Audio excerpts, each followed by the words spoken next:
Bon, on est espionné par une intelligence artificielle, Martial. Ouais, Fireflies. Ouais.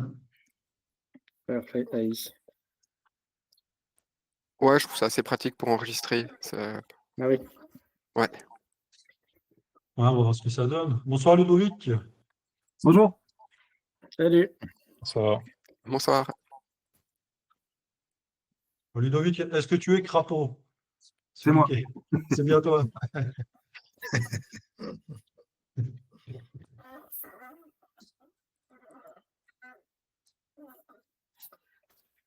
Ok, on ne devrait pas être trop loin de Bah, l'audience complète. Enfin, en tout cas, ceux qui se sont annoncés comme participants.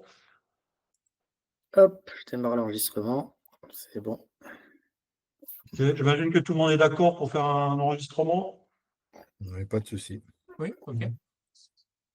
Ok, super. Parfait. Alors, je vais vous partager la fenêtre, l'onglet.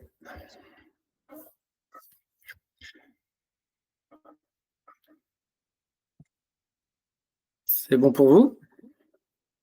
Très bien. Vous voyez l'écran? Ton écran. Ouais, Eh ben, parfait. très bien. C'est parti pour le Et là- deuxième atelier sur Zilio. Donc, l'objectif, c'est de créer un petit moment d'échange pour mieux comprendre les usages de certaines fonctionnalités, de récolter des retours sur vos usages dans vos applications, et puis de partager des nouvelles exclusivités, puisque à chaque fois, Didier nous présente des petites choses qui sont en cours de développement. Et j'insiste sur le fait que c'est en cours de développement, puisqu'il est plutôt friand de nos retours, nos premiers retours, sur ce qui peut être pratique, ce qui peut fonctionner ou dysfonctionner selon notre point de vue. Donc, il ne faudra pas hésiter à lui faire nos petits retours sur ces nouvelles fonctions. Si on regarde un petit peu plus en détail le programme que Didier nous a écrit, donc on va faire un petit tour de table des participants pour savoir qui on est, où est-ce qu'on est, quels sont comment on utilise un peu les applications, enfin, on va dire quelques mots et ce qu'on a envie de dire. Questions, remarques, si vous avez des questions particulières sur une problématique actuelle qui peut aussi intéresser les autres, n'hésitez pas à aussi le formuler. On va faire un petit point sur le mode desktop, voilà, qui est toujours en cours de développement. Et Didier a des petites surprises à nous annoncer. Un point sur les panneaux et boîtes de dialogue.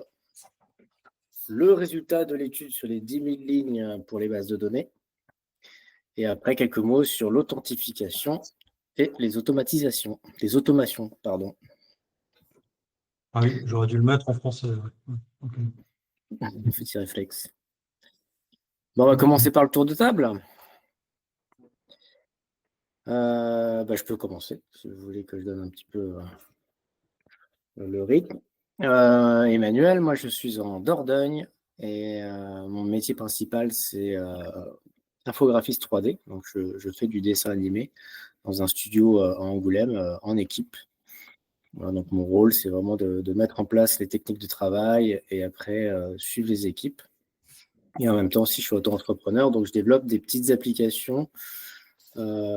C'était une première commande et donc là je fais ma première application sur une application pour des pépiniéristes. Donc gestion des stocks, boutique en ligne et puis gestion des commandes, etc. Voilà. On va travailler principalement sur Zilio et sur Make. Mes questions et remarques, en ce moment je me pose des questions sur les push notifications, de savoir comment on gère les différentes channels, les users. Je n'ai pas bien compris comment ça fonctionnait, donc je suis un peu en attente sur ce sujet-là. Sinon, pas d'autres remarques. Voilà, Ok. le tour Martial,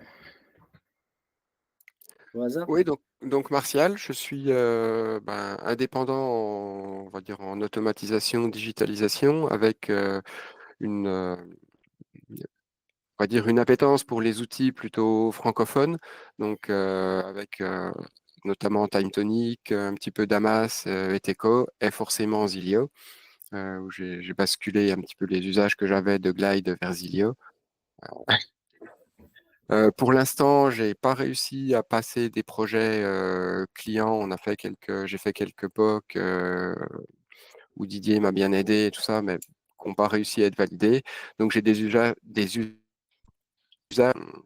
dans mon cadre perso, avec notamment une appli où je fais une course tous les ans qui me sert à faire le suivi live, à faire le pointage des coureurs à pied, etc. Donc pour l'instant, elle tourne avec Google Sheet en back, mais c'est pas assez réactif à mon goût, donc il faut que j'arrive à transposer toute la logique dans Zilio et les automatisations vont certainement bien m'aider. Merci, Ok. Martial. Donc voilà. Bah, tu peux donner le tour à qui Bah, tu donc veux. je vois qu'il y a Laurent qui est juste en dessous de moi dans les Ah bon. vignettes. Donc Bonjour à tous, moi je m'appelle Laurent Phoenix, je suis dans la région lyonnaise. Je suis en fait, je suis donc cadre de direction à l'Armée du Salut, à la Fondation de l'Armée du Salut, qui fait Ah, vraiment. d'accord. Ouais, je travaille donc dans le social et en même temps, j'ai un passé, ça fait des années que j'ai commencé à faire des sites internet, moi, je dirais, il y a 20 ans. J'ai utilisé les premiers outils un peu pour faire des sites internet. Après, j'ai basculé donc sur les CMS. Et donc, j'ai toujours été passionné des outils, en fait, et puis passionné de l'outil, mais pas qu'au sens logiciel. Je pense aussi, j'ai toujours bricolé, en fait. Donc, pour moi, j'adore m'amuser en bricolant des trucs et trouvant des solutions.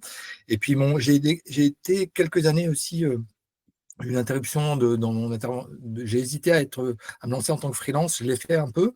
Et puis finalement, j'ai retravaillé en tant que salarié, mais j'étais freelance quelques années à travers les outils no-code, où j'ai développé des outils en fait pour des associations au départ, pour des clubs de sport, des trucs comme ça, des trucs que je faisais pour dépanner. Et on m'a demandé des choses. Je pense qu'il y en a peut-être pas mal parmi les gens qui sont ici qui ont peut-être commencé comme ça. Mais donc moi, je ne suis pas en tout cas des métiers de la tech, de formation. Je suis plutôt des métiers du social. Et dans les outils que j'utilise en no-code, en tout cas en dehors des sites internet, vraiment sur les outils no-code, on va dire plutôt des années récentes, plus récentes, j'ai beaucoup utilisé Glide au départ. Airtable, TimeTonic, je l'ai découvert il y a 2 ans. Et en fait, j'utilise aussi tout ce qui est automatisation avec Make. Et puis, j'ai découvert aussi en bossant à l'Armée du Salut, on a des licences E3 Microsoft. Et donc, il y a toute ce qu'on appelle la Power Platform, qui sont un ensemblier d'outils low-code, donc Power Apps, Power Automate, des choses comme ça, qui sont plutôt pas mal, mais le ratio, on va dire, temps passé et résultat obtenu, il est nul à chier. Voilà. Et donc, pour dire, j'ai aussi, dans mes activités à l'Armée du Salut, j'essaie de distiller le no-code et petit à petit, j'ai gain de cause. Et donc là, j'ai besoin d'outils pour j'ai de la gestion de stock parce on donne, donc nous, à l'Armée du Salut, on donne un toit, on donne à manger et on donne du boulot. C'est en gros les 3 principales activités à des gens en galère ou des personnes avec des parcours de migration. Et on a des chantiers d'insertion où on donne du travail à des personnes. Et dans ces chantiers d'insertion, on a de la logistique, on a une recyclerie un peu à la manière d'Emmaüs.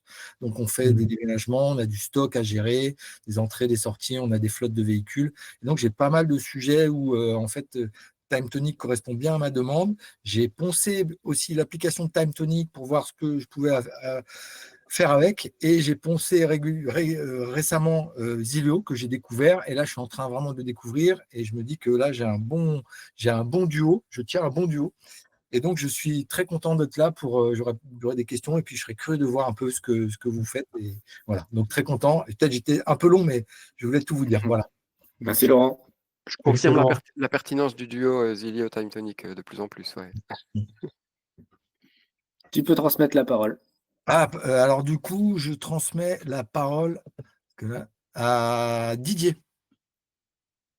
Ouais, merci. Moi, je suis Didier, je suis le fondateur de Zilio et architecte depuis 25 ans maintenant. Hein, passionné de technologie, notamment les technologies Internet qui sont beaucoup utilisées sur Zilio.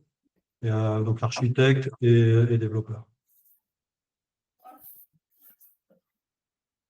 Tu peux À moi de transmettre la parole. transmettre.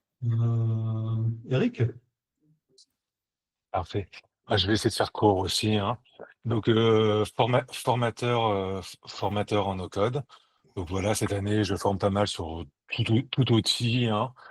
Donc, pour tout no-code, IA. Et donc, j'ai beaucoup aimé Zilio. Ça fait peut-être depuis 1 an et demi que je challenge pas mal Didier, parce que j'étais un ancien product owner. C'est les éditeurs de logiciels. Et Didier étant à l'écoute un peu de mes critiques, de mes remontées, donc je ne suis pas gêné. Je sais que donc c'est vrai que surtout que ça fait évoluer le produit et il est très à notre écoute, comme Emmanuel l'a dit. Et ces temps-ci, donc par rapport à Zilio, j'ai un projet de former justement un indépendant qui veut se lancer aussi en tant que futur formateur sur Zilio. Donc voilà, il veut être un peu formé sur l'outil. Et j'ai possiblement peut-être 2 petites applications, mais voilà, ça prend toujours un peu de temps parce que c'est plus du B2C que du B2B, donc voilà. C'est les gens qui n'ont pas forcément l'habitude de se lancer, c'est un peu leur premier projet. Donc ça s'accompagne jusqu'à l'été, tranquillement. Mais voilà, Didier, il suit un peu les projets de loin, je lui pose des bonnes questions, on voit la roadmap ensemble et ça avance comme cela. Voilà pour moi. Merci Allez, Eric. de rien. Ludovic, par exemple. Bonjour, donc Ludovic ou Crapaud sur le. Mince, comment ça s'appelle déjà? Je sais plus. Le Slack? Le Slack, ouais, j'ai pas l'habitude. Et donc, moi, je suis technicien de support dans un hôpital. Et quand j'ai un peu d'énergie en fin de journée, j'essaie de bosser sur en particulier un projet d'application sur Zilio qui est après coup, je me rends compte que c'est peut-être un peu un gros projet pour un premier. Euh, j'ai un peu de mal. Et voilà, très très très très content de Zilio, très très content de le côté vraiment où on échange, on participe et on fait des propositions et c'est pris en compte. Ça, c'est vraiment extraordinaire. Donc, merci Didier. Actuellement, les problématiques ouais, moi j'ai beaucoup d'actions avec pas mal d'embranchements avec les decision points et de mon côté, en fait, il y a plusieurs tests qui sont les uns à la suite des autres, mais dans tous les cas. Et donc, ça fait qu'il y a un embranchement, et ça devient très compliqué. Et ma petite suggestion pour ça, ce serait de faire un test, mais qui est linéaire. Est-ce que, si oui, sinon, ceci, cela, et quoi qu'il arrive, on passe à la suite. Et dans le cas de cette application-là, pour moi, ça simplifierait beaucoup les choses. Voilà, je profite de passer ma petite demande. Voilà. Ouais, sinon j'ai passé pas mal de temps en fait ces dernières années à essayer beaucoup de solutions à no code. Et il y avait toujours un truc qui allait pas. Et là, je suis très content de ce que j'ai trouvé. En particulier le fait que tout est stocké et traité en France, c'est super important pour moi pour un de mes projets où il y a des données un peu perso. C'est justement c'est une appli de rencontre. Donc il y a pas mal de données très perso que j'aimerais pas voir stockées par exemple aux États-Unis en ce moment. Voilà. Et puis je passe la parole à Willy. Ok. Merci. Merci Ludo. Allô, moi je suis désolé, je ne mets pas ma caméra, je suis dehors là, je suis en train de rentrer chez moi, je viens de sortir du train. Donc moi c'est Willy, ça fait pratiquement 6 ans que je suis dans le développement web. Quand je dis développement web, j'ai un développement web no code. Je fais de l'automatisation de l'IA, je travaille en agence. Et je suis tombé sur Zilio par hasard sur LinkedIn. Et du coup, depuis que j'ai découvert Zilio, je tombe amoureux de cet outil. Et j'ai déplacé toutes mes applications que j'avais sur Glide et Adalo, je les ai déplacées sur Zilio. Et j'ai découvert pas mal de choses. Et aujourd'hui, je suis très content de partager cet outil, même avec mes nouveaux employeurs. Comme j'ai changé 2 fois de boîte d'affilée, j'ai proposé Zilio comme outil, et même à des clients. Il y en a qui sont très satisfaits. J'ai même proposé à un influenceur, et ça a très bien marché, un gros influenceur. Voilà quoi, donc j'ai pas mal de demandes à Didier à lui faire ce soir et voir si on peut améliorer les choses. Mais je suis très satisfait de cet outil. Merci, Willy. Voilà. Merci Willy. Alors j'imagine qu'il ne va pas réussir à transmettre la parole si tu ne vois pas le nom des participants. Parmi ceux qui n'ont pas pris la parole, qui c'est qui veut se présenter? Denis? Bah, j'y vais du coup. Bonjour, c'est Denis. Denis. Moi, je suis pas du tout dans le domaine tech. Je me suis mis un petit peu au no-code depuis 1 an et demi. Je suis dans le paramédical, je suis kiné et j'ai fait ça pour essayer de développer une petite appli que j'utilise à mon quotidien dans mon cabinet. Voilà, Mehdi m'a un peu aidé dans l'appli et je la modernise régulièrement en rajoutant des petits modules de bilan, de tests et tout. Et ça m'est bien utile. Je l'ai pas du tout. Je fais ça dans un but personnel. Je l'utilise un peu dans mon équipe. Mes confrères commencent un petit peu à l'utiliser progressivement. Ils s'y mettent un petit peu. Et voilà. Et Excellent. Pardon? Là, je disais excellent. Tu disais que tu Bah, n'étais pas un profil technique, mais tu as été très, très indépendant hein, sur la création de ton app. Hein. À aucun moment, je suis intervenu modifier tes écrans. Chapeau quand même. Hein. ouais, moi, je suis me débrouiller un petit peu, mais voilà. Et après, j'ai fait quelques petites autres applis pour moi-même, pour m'amuser un petit peu. Et j'ai à peu près chaque mois une idée d'appli qui arrive. Voilà, et la dernière, c'était avec, après votre dernier tuto sur Tamtonic, que j'utilise aussi au cabinet, puisque j'ai créé dans mon cabinet avec Tamtonic une sorte de système de gestion de rendez-vous qui me permet que sur une liste d'attente, lorsque les gens s'inscrivent sur Internet, je récupère directement les données dans Tamtonic et j'ai pu la mettre, j'ai créé une petite appli pour qu'on ait chaque kiné à travers Tamtonic et sur son téléphone tous les patients qui sont en liste d'attente au lieu de regarder sur l'ordinateur et c'était très très pratique pour eux. Voilà.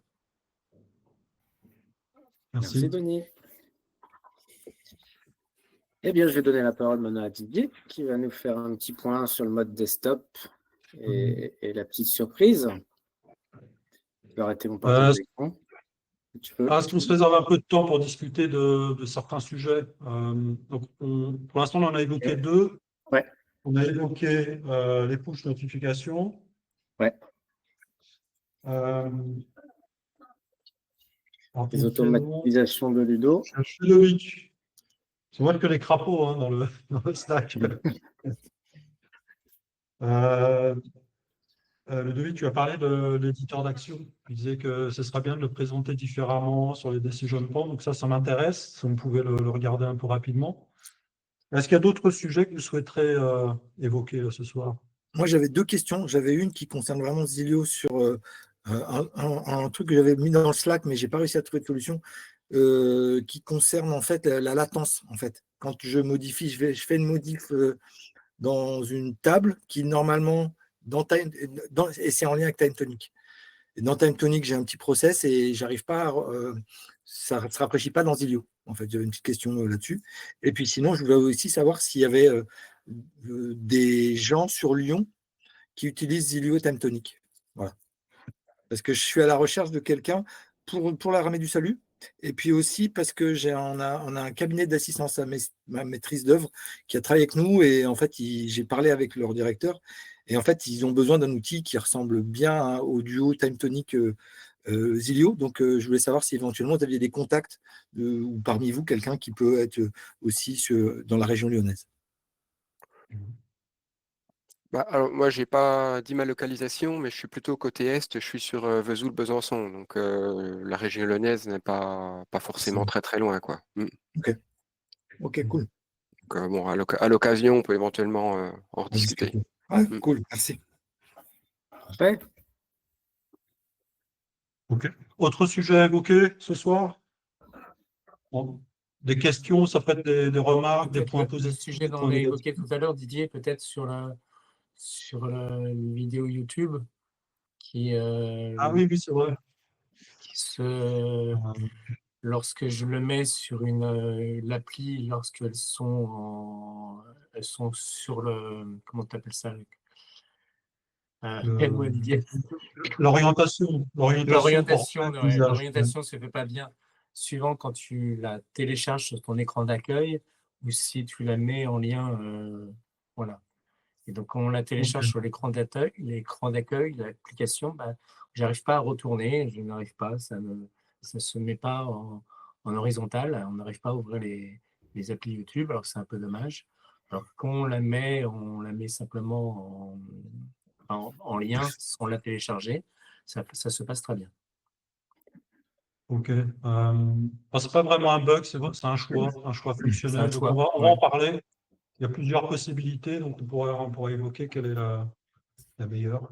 Ah si, puis moi j'ai Euh, oublié, Didier, j'ai une petite question concernant les tables en fait. Ce que toi dans Zillow ça s'appelle database. Est-ce que du coup quand on est dans TimeTonic, du coup ça crée et qu'on se connecte à TimeTonic, est-ce qu'en fait si on rajoute des champs dans les tables TimeTonic, en fait moi ce que je comprends pas c'est quand c'est des tables que j'ai importées depuis TimeTonic, est-ce que je peux rajouter par exemple des champs depuis Zillow?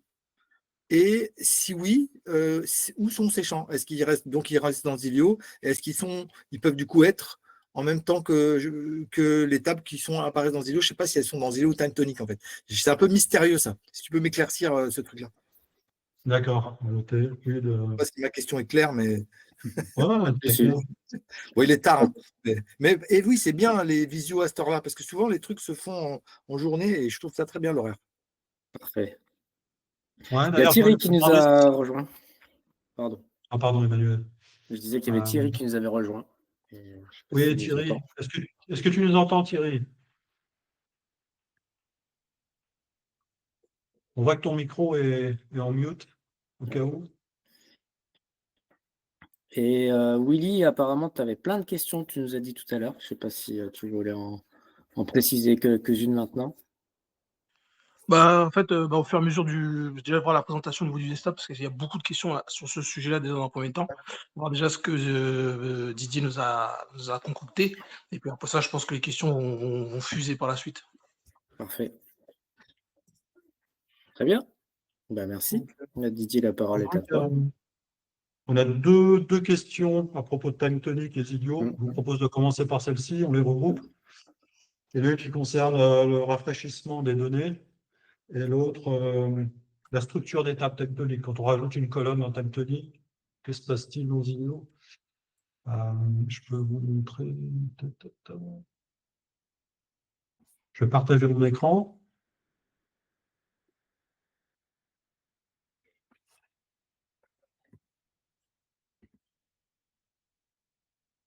Est-ce que vous voyez mon écran? Yes. Ok, donc ici j'ai une petite application Zillow connectée à TimeTonic. Donc ici j'ai deux tables TimeTonic, roadmap et priorité.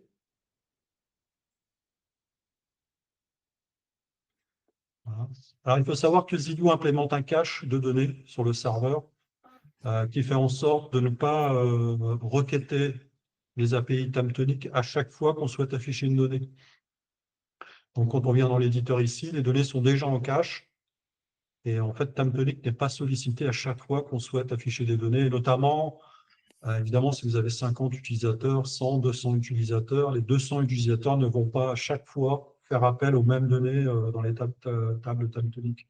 C'est pour ça qu'il y a un cache côté Zillow qui répond très rapidement, aussi rapidement que les tables Zillow. Et en fait, ce cache se met à jour quand il y a des mises à jour. Quand ici, dans notre application, on va mettre à jour une donnée, le cache est averti de cette modification de données et va le considérer la mise à jour. En revanche, si une donnée est modifiée côté TimeTonic, donc pas à travers cette application, pas à travers une application Zillow, Zillow n'est pas averti. En fait, il n'y a pas de fonctionnalité dans l'API TimeTonic qui permette d'avertir un système comme Zillow qui fait appel à cette API qu'une donnée ou une table ou quoi que ce soit est changée. Et ça a une remarque sur les colonnes. Zillow n'est pas averti si vous supprimez, si vous modifiez ou vous ajoutez une colonne sur une table TimeTonic. Et est-ce que la fonction refresh screen qui existe dans le flow là, dans Zillow, réactualise du coup, vient se remettre dans TimeTonic pour actualiser les données? Non, le refresh screen rafraîchit juste l'écran. Ah, voilà, c'est ça. C'est vraiment à juste rafraîchir les composants de Ah, ok. l'écran. Parce Il que moi, n'avertit j'ai pas fait le ça. cache. Ah, ouais, ok. Moi, du coup, j'ai bossé, je me dis, j'ai rafraîchi mon écran sur Time Tonic et je regarde dans Zillow, je fais un refresh screen avec cette fonction et je vois que ça se prend pas. Ok, je comprends. Pour essayer de parer à ce problème, on a des fonctionnalités ici dans le menu. On a le refresh data. Donc Ouais. celui-ci impacte directement le cache. Il invalide le cache. Donc le cache est forcément rafraîchi. Et de la même manière, si on ajoute, supprime, modifie une colonne, on a le refresh structure ici qui va comparer la structure de la table connue de Zilio et la structure connue de Tamtonic. Et est-ce que je peux programmer un refresh data dans le flow plutôt que, parce que là, tu le fais en dur, on va dire. Mais est-ce que je peux l'automatiser dans le flow Non, on ne de peut pas. Zillow? Ok. On peut pas. On pourrait. Après, je me pose la question comment le présenter à l'utilisateur, parce que ça semble une fonctionnalité assez avancée. Ok. Bon, non, mais si c'est un À peu voir, spécifique. mais techniquement, on pourrait. On pourrait provoquer un refresh. C'est à voir. Et aussi, pour répondre à une autre des questions, on ne peut pas créer de colonne ici. On ne peut pas créer de colonne. D'ailleurs, il n'y a pas Ah, d'API qui permette de créer des colonnes et d'interagir sur les tables. Ça, on peut le faire que depuis l'interface Timetonic. mais Et, pourtant, tu as bien un plus là. Tu as bien un plus là. oui, mais c'est pas autorisé sur Timetonic. En fait, tu peux créer des colonnes. Alors, je l'ai fait avec Google Sheet, tu peux créer des colonnes. Par contre, quand tu fais un refresh structure, les colonnes qui sont créées dans Zilio, enfin, Zilio écrase, enfin, quand la structure est dupliquée, les colonnes Zilio disparaissent. Ah, ok. Mm. Ah, ok. Donc, du coup, tu peux pas du coup rajouter. Ok, ça marche. Ouais. Il faut que ce soit, enfin, faut savoir quelle est en même temps, je trouve que c'est plutôt Ouais, ouais. logique pour savoir où Oui, oui. sont tes données, quoi, Ouais, ouais, je plutôt suis que de d'accord. les éparpiller partout. Je suis d'accord. Ok. Et au-delà de ça, créer une donnée, ou enfin, en tout cas une colonne sur Timetonic ou Airtable, c'est le même sujet. Mhm. Ça nécessite les boîtes de dialogue, les contrôles et les options de cet outil qu'on ne pourrait pas présenter dans Zilio. Ok. Par exemple, faire un lien entre des tables Timetonic, j'ai aucun moyen de le faire depuis Zilio. Non, Donc, mais comme dans une Mhm. table tectonique qu'on voit dans la database, du coup, tu as le bouton plus, créer colonne. Je me suis dit, ah, bah, je peux créer une colonne, mais c'est pour ça que je ne comprenais pas. Ouais. Donc, je devrais le retirer d'ailleurs. C'est le bouton que j'ai ajouté il n'y a pas longtemps. Avant, on avait les options ici. Ok. Je devrais le retirer parce qu'il prête à confusion. En effet.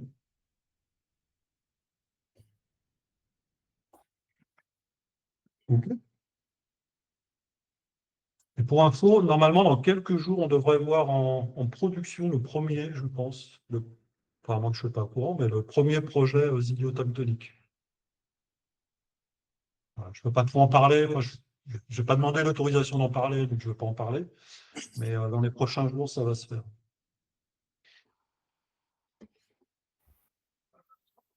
Parfait. Ok.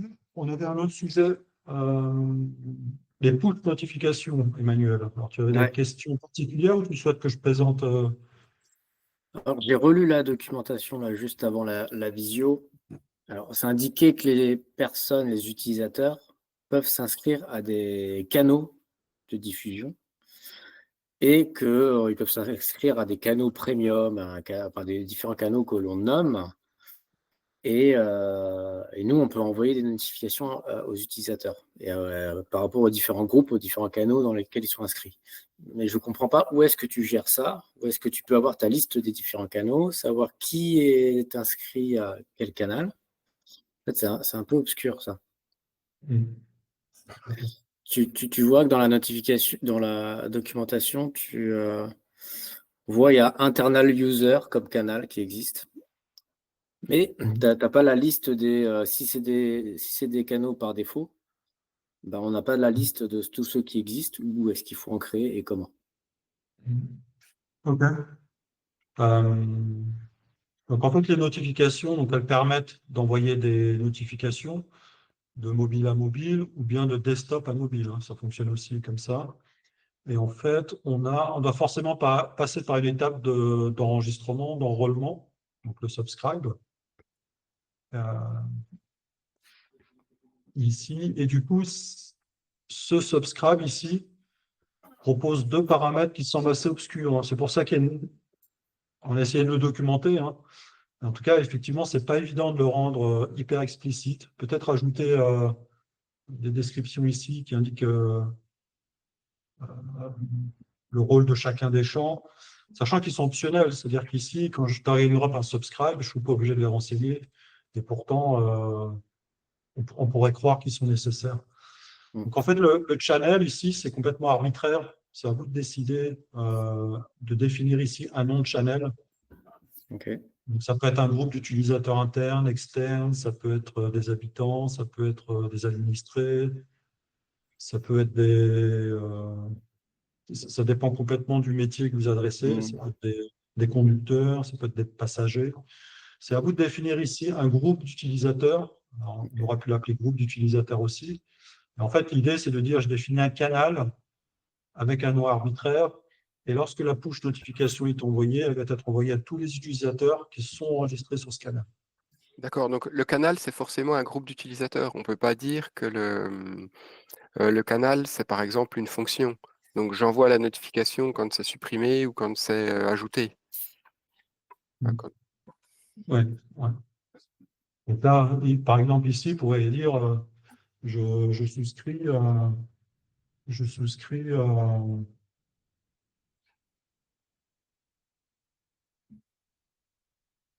notifications de la mairie, par exemple. Ici, je souscris aux notifications d'association, telle association, vous voyez. C'est à vous de définir, en fait. D'accord. Association sportive locale. C'est à vous de définir ici, si vous en avez besoin, hein, de définir plusieurs canaux. Donc, par défaut, vous pouvez envoyer une notification à tout le monde, à tous les utilisateurs. Dans ce cas-là, vous ne renseignez rien ici, ni ici, ni ici. Et si vous souhaitez envoyer une notification à un groupe d'utilisateurs, soit vous proposez un bouton pour chacun des canaux. Si vous n'en avez qu'un, vous ne posez qu'un seul bouton. Et le groupe d'utilisateurs, Ouais. pour que les gens fassent partie d'un groupe d'utilisateurs, ça se paramètre dans Database? Le bouton, Non, pas forcément. c'est la validation du bouton. C'est la validation du bouton qui te fait rattacher à le bouton, en fait, il va rattacher une action, et sur cette action-là, ça va te rattacher à un certain groupe. C'est uniquement ce que Didier est en train de faire sur la partie action, justement. Mais c'est un peu comme s'inscrire à un flux RSS, grosso modo. C'est comme ça que je vois la chose. Et la notion de groupe de channel est gérée dans la table user. Ça rajoute c'est un champ dans la table user. Non, pas forcément. Tu vois, ici, C'est ce que je pensais, c'était les mêmes réflexes que j'avais. Où est-ce que je gère les canaux et les users, ouais. Non, parce qu'en fait, ça passe par le système des push notifications, donc c'est un système un peu à part de la table utilisateur, parce qu'ici, on a une notion de souscription. Donc ici, il souscrit à la notification mairie. Dans ce cas-là, dans ce subscribe, je mets mairie ici. Donc ça va être mon groupe mairie. Ici, association sportive. Voilà, je vais créer un channel association sportive. Mais par contre, tu ne pourras pas jamais savoir qui fait partie de quel channel. Alors, tu peux savoir dans un nouvel écran qui est sorti cette semaine et la semaine dernière ici. Ici, dans les push notifications, on a des informations supplémentaires suite à un échange avec Ludovic. Avant, on n'avait aucune visibilité. On n'avait pas du tout toutes ces informations. On ne savait pas trop ce qui se passait. On ne savait pas combien d'utilisateurs étaient enregistrés. Donc ici, on sait le nombre total. C'est intéressant. Par périphérique. Et ici, on a tous les utilisateurs enregistrés par canaux ou seuls, en fait. Sinon, on peut rajouter, après le subscribe, on peut rajouter une action où on ajoute dans une colonne channel souscrit dans la table utilisateur ou ailleurs. Oui, c'est vrai. Ouais. Tu peux, effectivement. Ouais. Ici, tu peux ici ajouter. Ok. Voilà, en l'occurrence, c'est plutôt un update. Ouais, soit tu Et fais un si, update, ou alors dans une sorte de table de jonction, un create comme tu faisais. Ouais, ça peut être aussi. Voilà. et si tu veux changer le nom d'une liste, bah, ça va être dans le subscribe où tu vas changer le nom de la liste, mais tous ceux qui sont déjà inscrits, ça ne va pas la changer. Non, non, non, ça va pas. Ok. On pourrait le faire, hein. Donc, il faudrait ici, avoir une gestion de canaux d'utilisateurs enregistrés avec la possibilité d'en ajouter, supprimer, etc. Ça devient un peu plus compliqué là. Et on aurait un gestionnaire d'utilisateurs enregistrés. Alors ici, on dit terminal parce qu'en fait, ça passe par les API Google et Apple. Parce qu'en fait, c'est leur serveur qui envoie les notifications. Ok. En tout cas, c'est déjà Et bien donc, de savoir qu'il y a des gens inscrits et qu'on ne parle pas tout seul, quoi. donc souvent, ce qu'on fait, c'est qu'on fait un écran ici euh, de paramétrage, options.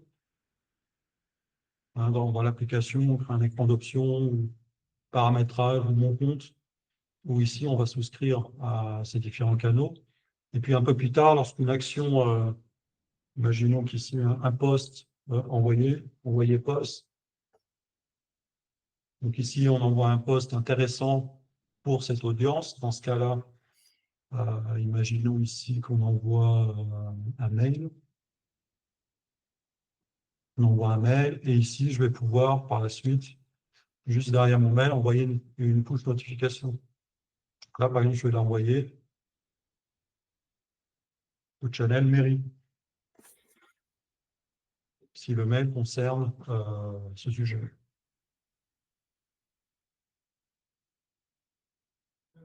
C'est plus clair? Ouais, c'est plus clair. Et tu Plus peux. clair déjà d'avoir la liste dans l'autre page, c'est quand même plus clair que d'aller fouiller dans les notes, dans les actions pour savoir lesquels canaux tu as créés. Didier, si je Ouais. peux me permettre de rajouter, moi, là, de mon expérience, je rajoute toujours un écran après première connexion pour justement valider ce genre de paramètres. Voulez-vous adhérer au push notification, ce genre de choses? Et c'est un écran qui disparaît une fois la première saisie réalisée. Et la personne peut revenir derrière, justement, si elle a des modifications à faire dans son profil.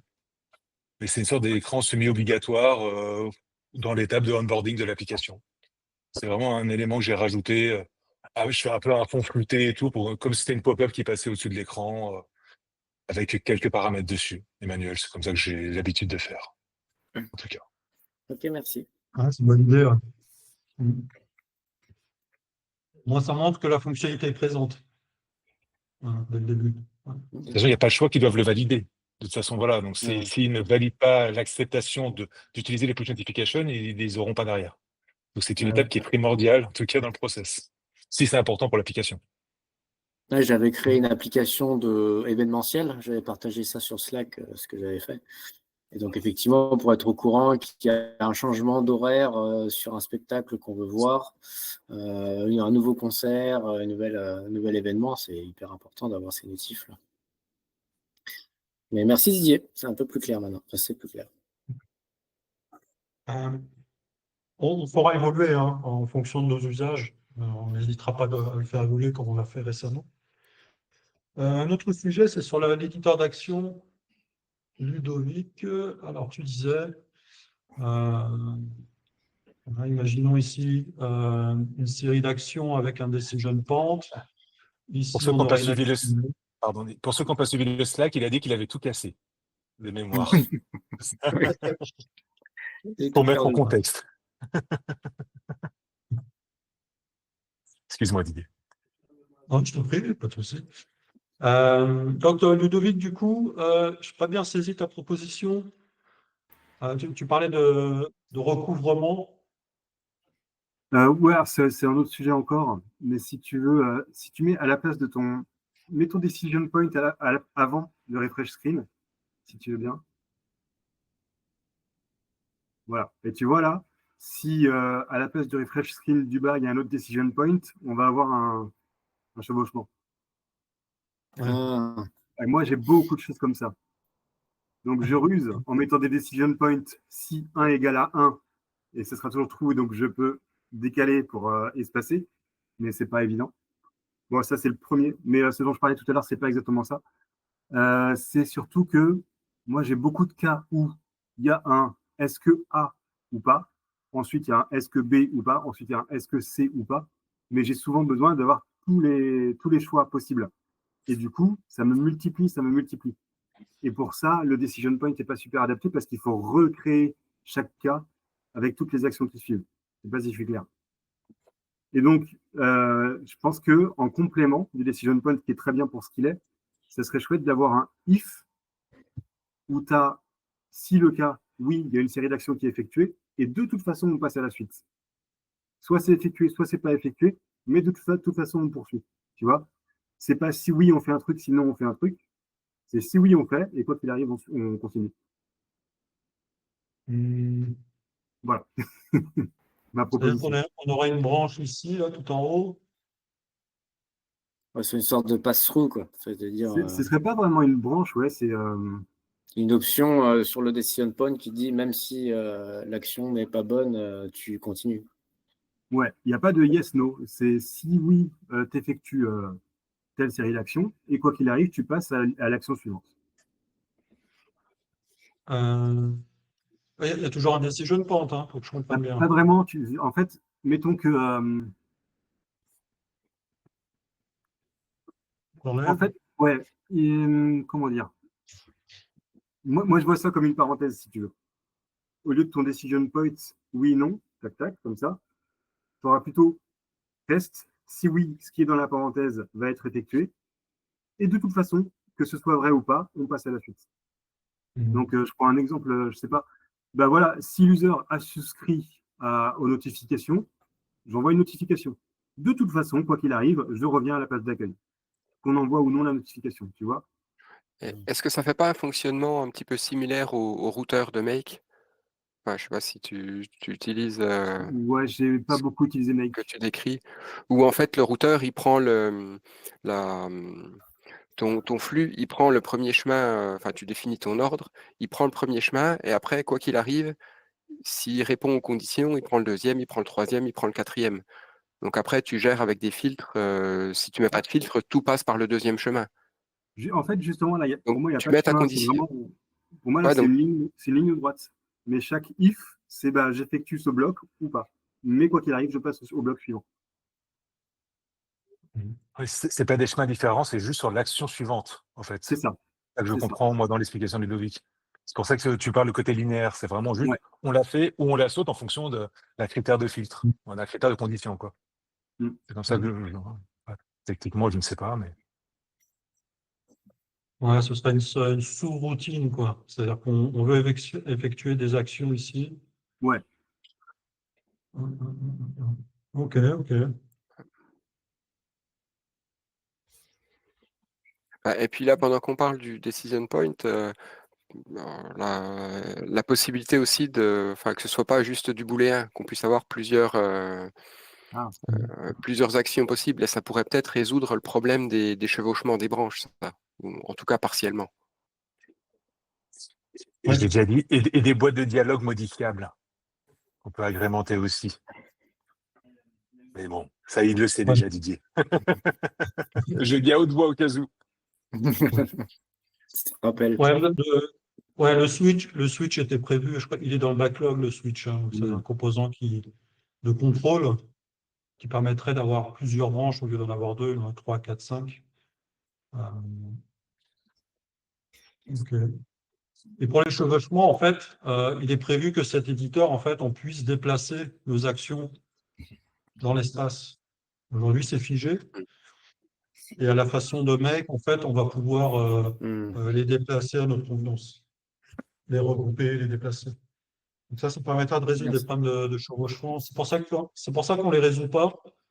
Le cas que tu évoquais tout à l'heure, Ludovic, parce qu'en fait, on va pas le résoudre de cette façon, on va le résoudre en libérant les coordonnées, en fait, la possibilité de positionner les actions ici où tu le souhaites, comme dans Make, en fait. C'est parfait. C'est une super solution, bravo. Ok. Ok. Alors, on va essayer d'avancer parce qu'on prend du retard. Le dernier sujet qu'on avait noté, c'était toi, Denis, c'était à propos de l'orientation du téléphone. Oui. Donc, en fait, ce qui se passe, c'est que quand on publie une application Zilio, par défaut, elle fonctionne en mode navigateur. C'est que quand vous scannez le code barre, c'est le navigateur qui se déclenche, Oui. Safari ou Chrome. Et là, on est sur du responsive design et en fait, l'appli fonctionne dans les deux sens. Hein, si vous tournez là, le téléphone, l'application va s'afficher dans les deux sens. L'orientation est prise en compte.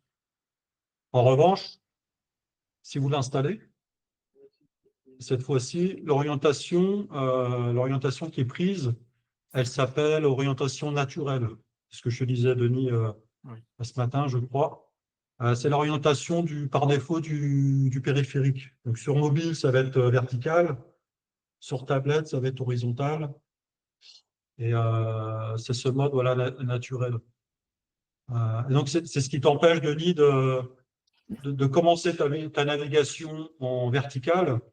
Et puis, à un moment donné, quand tu veux afficher la vidéo Oui. en plein Quand je veux écran, mettre en grand écran, je ne peux pas. on ne peut pas parce qu'elle reste en Elle reste verticale. verticale. C'est ça. Alors, après, on pourrait changer les paramètres. On pourrait faire en sorte, mais ce serait pour tout le monde, hein, que l'application prenne en compte l'orientation, mais ça risque de dégrader l'expérience. C'est-à-dire que les applications, elles sont faites pour fonctionner en vertical, elles ne sont pas forcément faites pour fonctionner en horizontal, Ok. c'est facile. C'est pour ça que ce choix a été fait, et c'est le choix technique par défaut. On pourrait le changer. Je ne l'ai pas testé, mais on pourrait le changer. En tout cas, ouais, c'est le mode par défaut, c'est le mode naturel qui est adopté par les progressive web apps. Ok, bon, moi, je n'installerai pas mon appli, c'est pas grave. Pour l'instant. Alors après, on pourrait proposer un paramètre dans Zilio qui te permettrait de choisir cette orientation. C'est un peu technique pour un outil no-code. C'est quelque chose assez avancé pour le coup.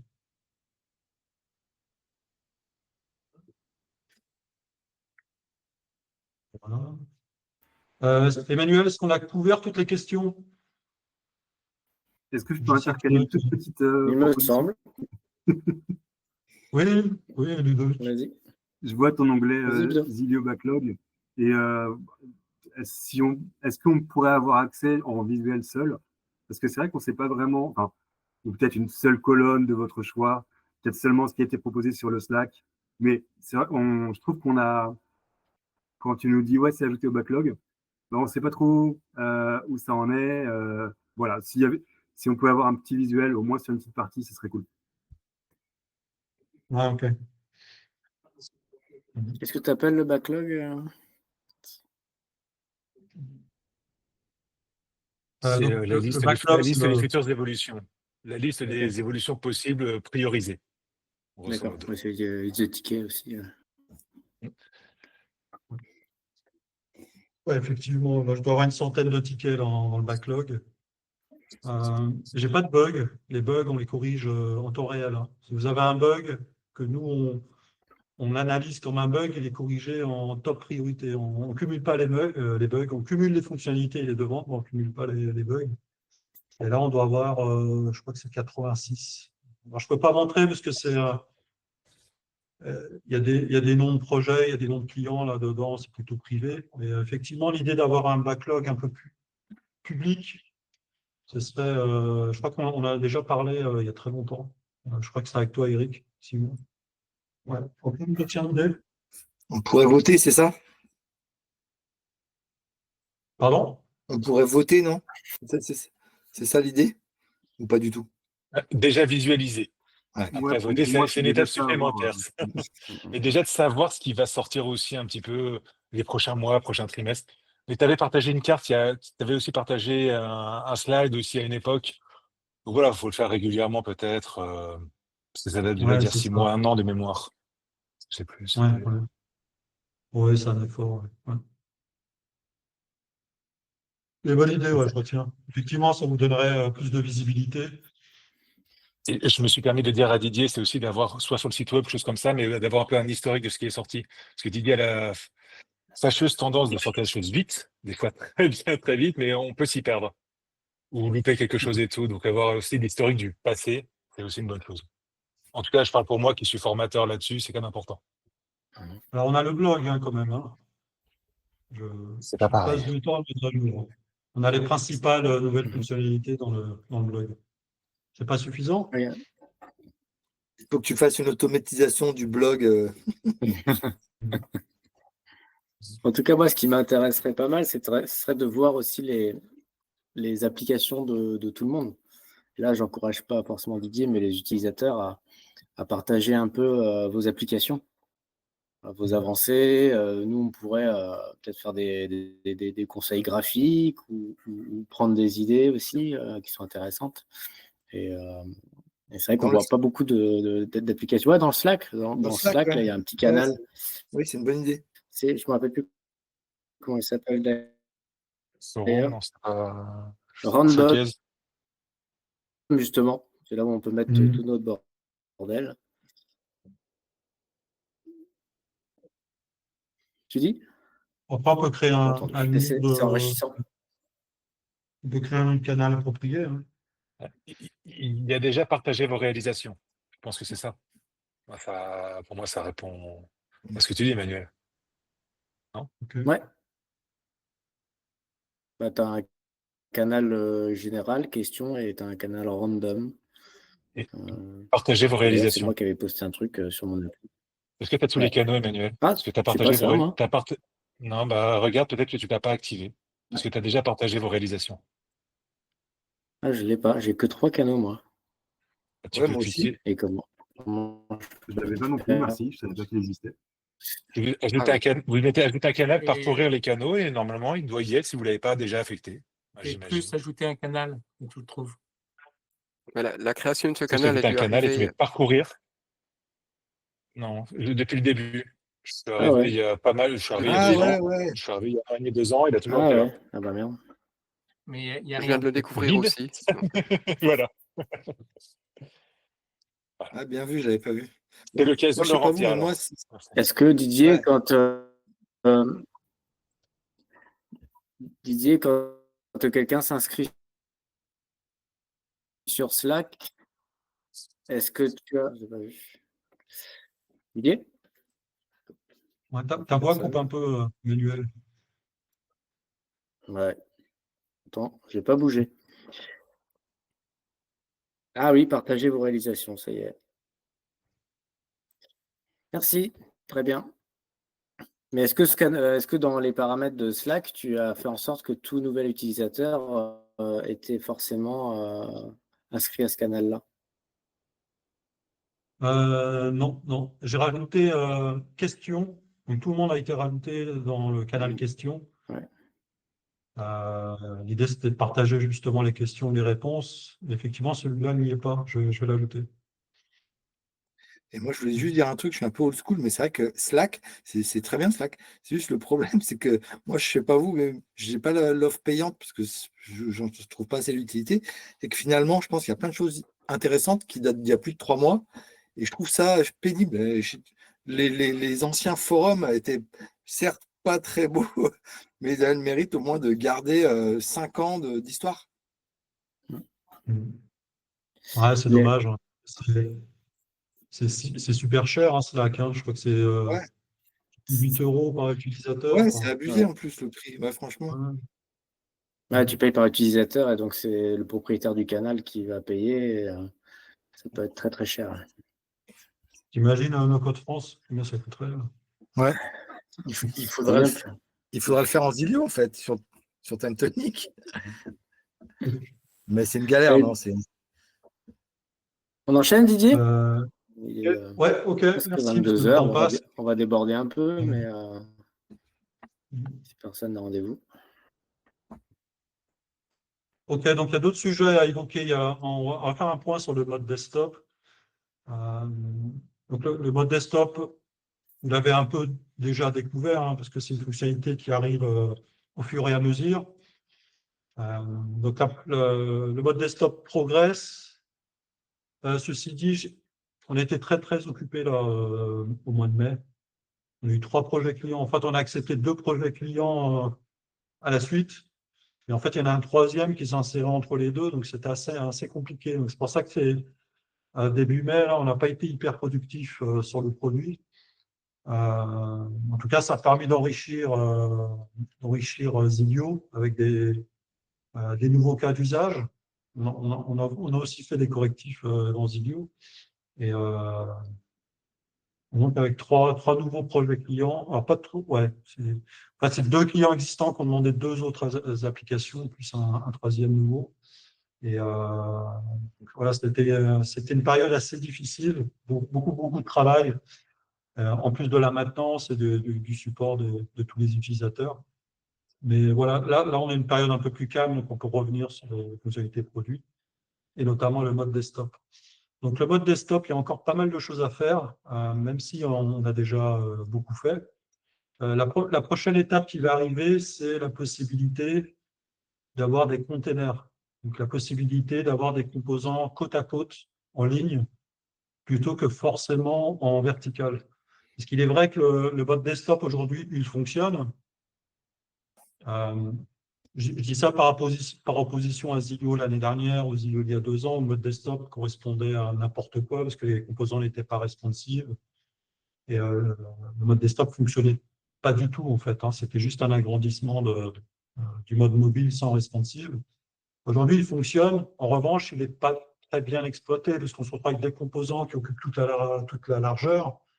Et en fait, on a le mobile qui est très bien exploité, le tablette, c'est assez moyen, et le mode desktop, parfois ridicule même. On a des images qui occupent toute la longueur. Et pareil pour tous les composants. Donc, on a un mode desktop qui n'est pas très bien exploité. Donc, ça, la notion de container vise justement à organiser tous ces composants pour qu'ils soient optimaux aussi sur la version desktop. Oui, Eric? C'est juste pour savoir, je t'avais montré une fois, parce que moi j'ai un écran pas très grand sur mon ordinateur, est-ce qu'il y aura cette notion de marge aussi sur les côtés? C'est toi qui avais un plus gros écran, en fait, le mode desktop, ça prenait, on va dire, 2/3 de ton écran à peu près, il y avait de la marge sur les côtés.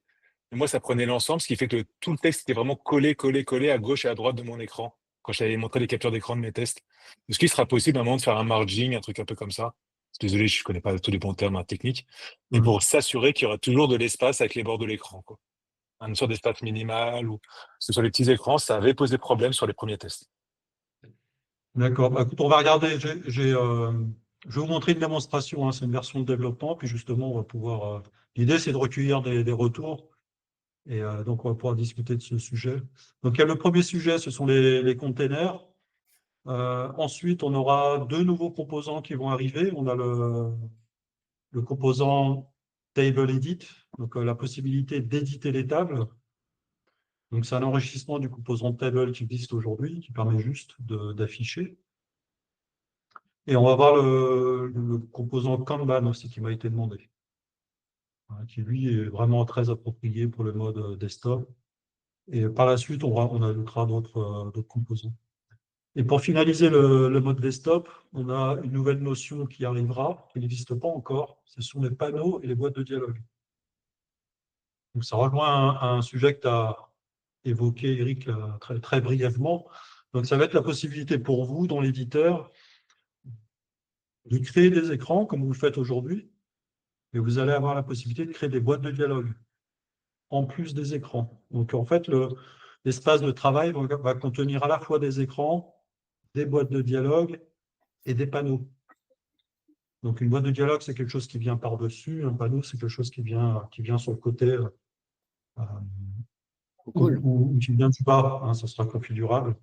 Et en général, un panneau va contenir quelques informations qu'on peut saisir comme un filtre sur une liste, alors qu'une boîte de dialogue est censée représenter un écran qui se superpose. Donc ça va arriver très vite. Ce n'est pas quelque chose qui est assez compliqué. Ça se fait facilement avec Zilio, avec l'architecture actuelle. Et ça viendra finaliser le mode desktop. Voilà, donc on aura un mode desktop avec le responsive à la fois dans l'éditeur, à la fois dans la simulation, des nouveaux composants, les containers, les boîtes de dialogue, les panneaux. Et le dernier sujet que je viens d'oublier d'évoquer, ça va être la possibilité de customiser le contenu des écrans en fonction du canal. Vous avez un écran avec, je ne sais pas, 10 composants. Peut-être que sur mobile, vous allez dire, bah non, ce composant, je ne l'affiche pas. En revanche, sur desktop, parce que là, j'ai la place, je vais afficher mes 10 composants. Sur mobile, je vais en afficher que 5.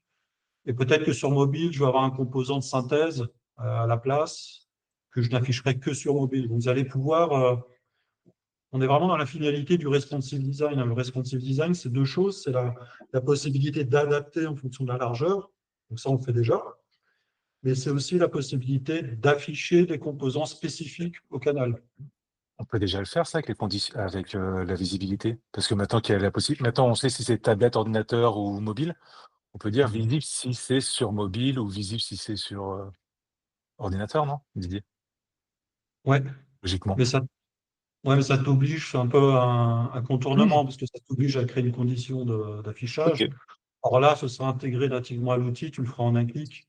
super, Et, super. et d'ailleurs, dans l'éditeur, ici, si on revient dans l'éditeur, ici, quand tu changeras de mode, tu ne verras que les composants que tu auras sélectionnés. Tu vois, si ici, celui-ci, ce bouton, je ne veux pas l'afficher en mode mobile, tu ne le verras pas ici. En revanche, quand tu édites en mode tablette ou desktop, tu verras ce composant. Que tu ne peux pas faire avec les conditions d'affichage. Voilà. Un autre sujet qui va un peu plus loin, alors ce n'est pas une priorité pour le mode desktop, mais ça viendra certainement en fonction des demandes, ce sera la possibilité, alors comme je vous l'ai dit, cacher, montrer en fonction du mode, mais aussi d'avoir un jeu de propriétés différents en fonction du mode. Par exemple, je prends une liste, je n'ai pas de liste, je prends un composant un peu plus sophistiqué. Voilà. Ici, j'ai un composant avec 4 propriétés. Vous aurez la possibilité de dire, finalement, sur mobile, parce que je n'ai pas trop de place, même si on a un label et un texte, vous voyez, ici, j'ai deux informations. Vous pourriez dire, finalement, sur mobile, parce que je n'ai pas trop de place, je vais l'afficher en horizontal. Alors, je devrais me mettre en mobile pour vous faire une bonne démo. En revanche, si je bascule en mode tablette, là, ce sera peut-être plus approprié de le faire comme ça. Ce n'est pas le bon exemple, hein, parce qu'ici, on n'a pas les containers, on ne peut pas le mettre à gauche. Mais vous voyez, le principe, c'est de dire finalement, on a un jeu de propriétés ici qui va pouvoir changer en fonction du canal sur le même composant. Donc, ça vous permettrait d'aller encore plus loin dans la customisation. Notamment sur les grids où tu pourrais mettre plusieurs colonnes Ouais. si tu as un écran plus large. Et juste Didier, pardon, mais juste sur l'écran OTT, par rapport là, on a eu cette discussion, tu voulais possiblement aussi améliorer cette notion de flow quand on avait beaucoup d'écrans et qu'à des moments, il fallait rattacher une action à un écran et que ça pouvait devenir très compliqué quand il fallait descendre très bas et tout. Tu voulais commencer une réflexion là-dessus. Je ne sais pas si tu te rappelles. Ouais.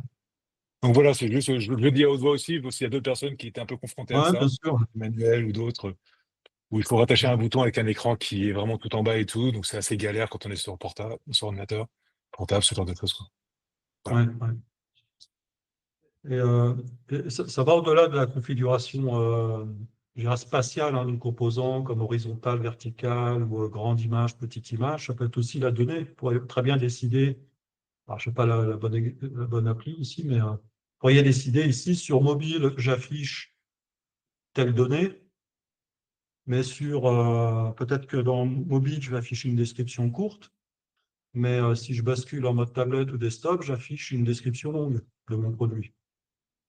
Donc ça, ce sera possible aussi. Ce n'est pas uniquement les propriétés de disposition spatiale, mais c'est aussi le contenu que vont afficher vos composants. Voilà. Notez que tout ce qu'on vient de dire n'existe pas chez les concurrents, hein. Ce serait une innovation Zelio. Tu vas plier le game, Didier. Exactement.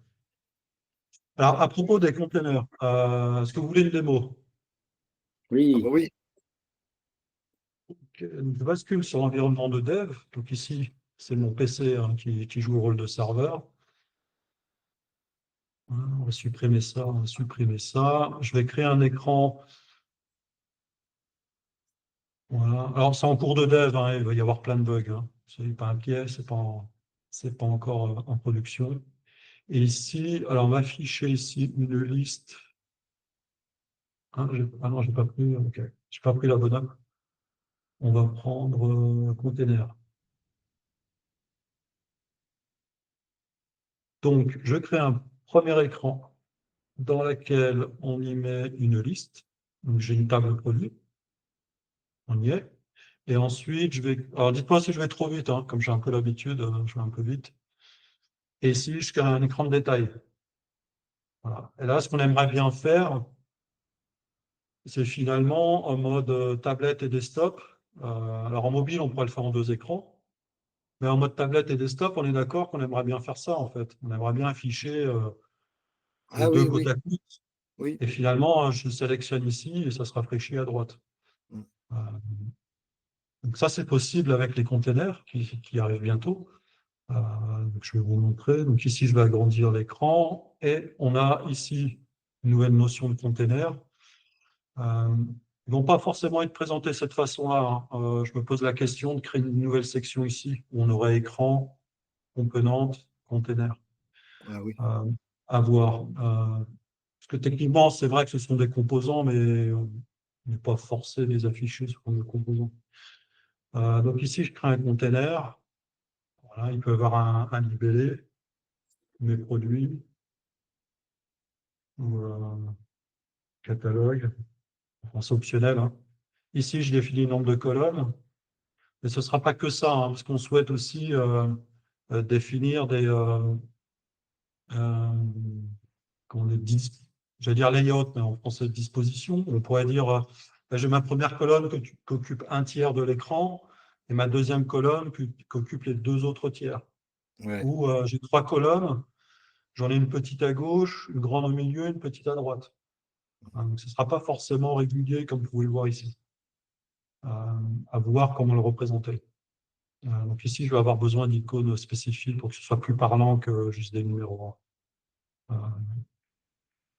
En tout cas, techniquement, ça fonctionne de cette façon-là. C'est que ici, on a notre container et on va pouvoir y glisser des composants. Donc, si je prends une icône, ici, bon, j'aurais pu la mettre directement dedans. Mais en fait, les containers ici vont pouvoir accueillir des icônes. Alors, quand ils n'ont rien, ils affichent une zone. C'est un peu délicat, les containers, quand on cherche à les adresser en drag and drop, parce que un container, ça affiche rien par définition. Donc, si on n'affiche rien, on ne les voit pas. Donc là, pour l'instant, le choix qui a été pris, c'est que s'ils ne contiennent rien, on affiche les zones disponibles. Par exemple, 2. En revanche, dès qu'il y a quelque chose, les zones disparaissent. Voilà. Donc là, je peux prendre mon composant, le glisser. Ah, ça bug un peu. Revenir dessus. Ah, il n'y est pas. Ah, composant qui bug. On le dit, hein, c'est en développement. Voilà. Voilà, on peut glisser ici. Et il ne veut pas. et on pourra mettre des gros boutons dans chaque zone.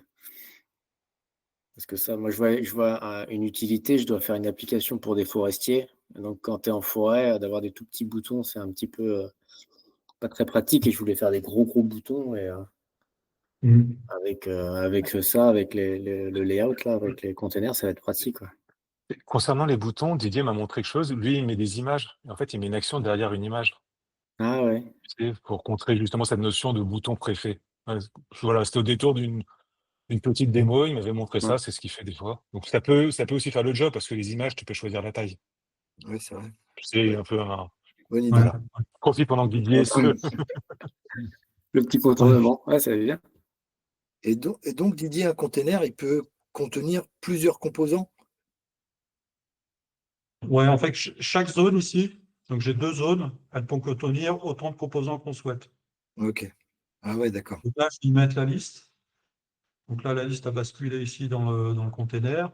Et je vais pouvoir ici à droite Ah, génial. ajouter mes composants. Voilà. Ouais, c'est trop bien. Ah, mais ça Ça retèque, décuple les possibilités, là. C'est trop bien. ça retèque Ouais, les du coup, composants. si on simule, alors sur mobile, c'est pas très adapté, hein, c'est pour ça qu'il faudra parfois adapter le contenu. Voilà, sur tablette, ça fonctionne beaucoup mieux. Oh, trop bien. Et en fait, il n'y avait rien à faire hein, pour coordonner tous ces composants parce que c'est déjà disponible dans Zilio.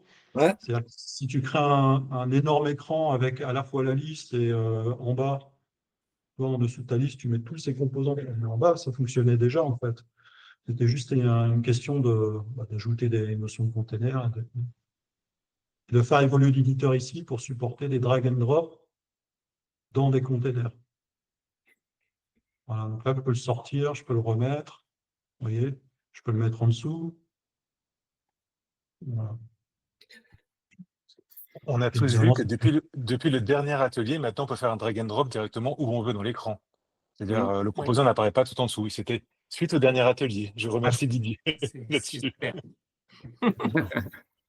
voilà, ça peut. Je ne sais pas pourquoi. Ça va être hyper pratique sur une tablette, ça. Hein. Ouais. Ouais, c'est très, très chouette. je ne veux pas que ça va t'empêcher de dormir. Ah, ok. Ouais, il doit y avoir un problème de zoom, ou je ne sais pas quoi, je vais regarder. Donc, évidemment, on peut changer de container, hein, tu le prends là, tu le mets là. Mais oui, effectivement, ça va permettre ici de créer des écrans beaucoup plus riches. J'ai d'autres exemples que je voulais vous montrer. Si je supprime ça et ça. Euh, ici, si je crée un nouveau container, je vais pouvoir ici créer un dashboard. C'est vraiment ce qui manquait, notamment quand tu utilises les composants stats. Mm. Ici, tu veux dire, voilà, je copie-colle, j'en mets un autre. Peut-être que le container, je vais le passer sur 3. Voilà, j'en prends un autre comme ça. Et je change de thème. Voilà, celui-ci, j'aime bien. Et là, voilà, on peut se créer un petit dashboard assez sympa. Vous voyez, je change de couleur, je prends au hasard. Boum. On rajoute ici des composants progress. Voilà, avec des petites couleurs différentes. On peut y mettre un texte différent. Technique. Oui, donc là maintenant, on peut se créer vraiment des dashboards bien plus utiles, bien plus pratiques. Parce qu'aujourd'hui, ce composant-là, il occupe toute la largeur, hein, ce qui n'est pas très intéressant. J'ai prévu une table aussi. Normalement, le composant de Sharp aussi, il fonctionne bien. Donc, si je prends celui-là, voilà, évolution des prix par rapport à une date. Voilà. Voilà, donc, il peut aussi se mettre voilà, dans un container. Ouais, c'est super bien. Du coup, c'est tout de suite plus sympa. Si on essaye avec des thèmes différents. Si vous avez des propositions de thèmes, n'hésitez pas. Hein, si vous avez un thème dont vous êtes fier ou vous avez découvert sur Internet, n'hésitez pas. On est preneur. Il y a un autre cas d'usage intéressant qui manque aussi, on a déjà fait la remarque, c'est les formulaires. Si je prends ici, voilà, j'ai un peu la flemme de les créer un par un. Donc je vais les prendre comme ça. Vous voyez, créer un formulaire ici sur plusieurs colonnes. Et tu Moi, n'aurais j'ai pas pu mis deux. t'aurais pas pu prendre ton composant formulaire et le mettre dans un container, enfin dans la zone d'un container directement? Ah, il n'y a plus de composants formulaires ici, c'est un Ah écran en oui, fait. Mm. ah oui, oui, C'est c'est un vrai. écran, ouais. Ah oui, et il n'y aurait pas la possibilité du coup de faire ça, tu vois ce que je veux dire? De Mettre un carrément écran dans le container. de glisser un écran dans dans le container, parce que la puissance des écrans que tu as fait, c'est quand même fou. Tu glisses le truc, tu as déjà tout. Si on pouvait le glisser Ouais, dans un container. ouais, j'avais pensé déjà à la multi-sélection, parce que effectivement, là, j'ai des drag droppés un par un, ça aurait été plus sympa si j'en veux que 2 ou Ouais. 3, d'en prendre 3 à la fois. Donc, drag and drop, multiple, et depuis un écran. Ouais, depuis un écran, ce serait ouais, ou multiple, ce serait puissant. Voilà le genre d'écran, alors je n'ai pas d'autres cas d'usage en tête, mais voilà le genre d'écran qu'on pourrait créer. Ouais, c'est super bien. En parlant de C'est ça. ça, j'aimerais bien rebondir sur ce que Laurent vient de dire. Il serait possible, parce que toi, tu as créé dans les écrans justement des templates de multi-écrans. Tu m'avais demandé aussi ce qu'on pouvait rajouter. Il serait pas possible qu'un jour nous-mêmes, on puisse se créer des templates? Tu vois, qu'on puisse réutiliser comme ça un peu des écrans qu'on fait régulièrement, ce genre de choses? Je sais pas si tu vois un peu ce que je veux dire. Donc, dans ton premier, dans ta, pas au composant, mais au niveau des écrans, et que Ouais. là, tu vois, comme tout en dessous, tu as déjà des triptyques avec des inscriptions, slash, des inscriptions, slash, machin truc. Qu'on puisse, nous, pourquoi pas, à un moment, enregistrer des séquences d'écran que nous, on utilise, ou que nous avons préfabriquées. C'est juste, voilà, une évolution que j'ai comme ça, parce que vous en parlez, là, Laurent m'a un peu soufflé ça, et je trouve ça pratique. Un peu agrémenter une bibliothèque de templates par nos propositions. Désolé, hein, je rebondis là-dessus, vu que ça, mais ça peut. Ouais, un modèle d'écran custom. Donc, tu prends un C'est ça. écran et il y aurait une Et ouais, propriété qui permet de dire enregistre-le en tant que modèle. genre une étoile, ça fait un peu un favori, donc ça apparaît dans les Mm. modèles, ou je ne sais quoi. Voilà. Ouais, bonne Ouais, idée. bonne idée. En fait, tu vas repartir avec une grosse liste de courses dédiées. Non. Non, on n'a pas vu les automatisations, j'attends ça depuis le début. Donc, ce sujet. À la démo, ça ne sera pas disponible aujourd'hui. Hein. Le sujet. Bah voilà, Ok. vous avez d'autres remarques? C'est très bien. C'était la démo. C'était la démo surprise. Il y a encore pas mal d'ajustements. Vous voyez ici, la séparation est trop large. Puis il y a plein de problèmes de drag and drop qu'il faudra que je traite. Par exemple, ici, je ne peux pas le remonter. C'est pas un bug, hein, c'est juste pas implémenté. Voilà. Il y a encore quelques petites choses à faire, mais les grandes lignes sont faites. Hein. L'étude technique est faite, l'orientation est bonne. Il n'y a plus qu'à compléter. Alors, loin de moi l'idée de te mettre la pression, Didier, mais tu as déjà une petite idée de quand ça sort en prod? Bon, pas de date précise, mais c'est genre dans une semaine ou dans 3 mois, quoi. Enfin, Non, c'est une question de semaine, mois de juin. C'est la priorité. Hein. Là, je travaille dessus, c'est la priorité. Donc, d'accord. et puis, comme d'habitude, je vais le livrer de manière incrémentale. Donc, dès que j'ai quelque chose qui fonctionne, je livre, même s'il y a encore des choses qui arrivent par la suite. Donc, je ne garde pas sous le coude des fonctionnalités pendant des mois et des mois. Je tiens vraiment à livrer de manière incrémentale au fil de l'eau. Donc oui, ça va arriver dans les prochaines semaines en fonction de l'avancement, en fonction de la difficulté de certains mécanismes.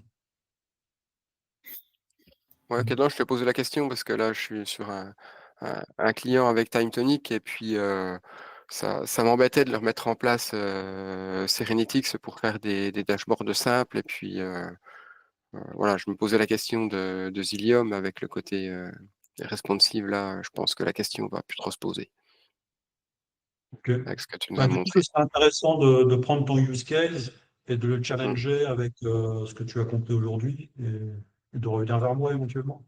Ouais, ouais. Oui. Le projet est un peu compliqué pour pas des raisons techniques, mais plus des raisons de management de l'entreprise. Donc, mais ça avance. En tout cas, c'est cool de voir vers quoi on va, quoi. Le résultat est Didier, sympa. Hein. Ouais. Ouais. j'aurais une autre question qui n'a aucun rapport par rapport à ce que tu présentes. C'est une idée qui m'est venue récemment.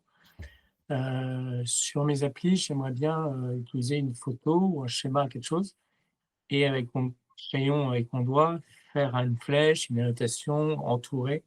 Est-ce que ce serait imaginable de faire un rajout de dessins ou de trucs pour moi, par exemple, j'utilise ça pour ce que je dis, des body charts, mais c'est des schémas de corps, et dire le patient, il a mal ici sur le genou, ici, là, tac, tac, ou même pour le patient, pour qu'il le dise directement, ou sur une photo de, je ne sais pas, de travaux d'architecte, la toiture, il y a un problème ici, il y a un problème là. Voilà, Rajouter un calque transparent sur lequel tu peux voilà, te rajouter tout des à fait, un annotations, cas. grosso Voilà. modo, c'est ça. Merci Eric. Non, parce que je vois très bien le cas de figure et les conclusions. Donc Donc ce sera un composant dessin, c'est ça? Oui, tu peux rajouter Dessin. des formes et pourquoi pas du texte. Ouais. Oui, c'est ça. En gros, Oui, composant un dessin, petit, mais soit sur un fond blanc, mais sur une image ou sur une photo que tu voilà. viens de prendre ou Qui, sur. s- qui serait sur le conteneur de l'image. Mm. Il me semble que Time a quelque chose de similaire. Ouais, Quand tu uploads une image, tu peux, avec ton doigt, ouais, tout à sélectionner fait. une couleur et faire un petit dessin. Ouais, tout à fait. Time Tonic sur son appli mobile, tu peux le faire. Et puis, ouais, j'avais fait un test avec le composant signature enfin, d'écrire du texte et puis de l'envoyer en OCR pour retraiter les caractères et puis le formaliser un petit peu plus. Mais du coup, le composant signature était un peu juste en termes de place et ce type de composant dessin pourrait très bien faire le job. Ah oui, puis sur tablette, ce serait vraiment excellent, pour Ouais. le coup. Mm. Ok, bien. Vu qu'on a le mode offline, donc architecte, BTP, tout ça qui sont sur le terrain pour en avoir besoin, ça ouvre un bon marché. C'est Bah pour oui, ça. tout à fait, oui. En plus, hein, de ce que tu évoques, moi je pense.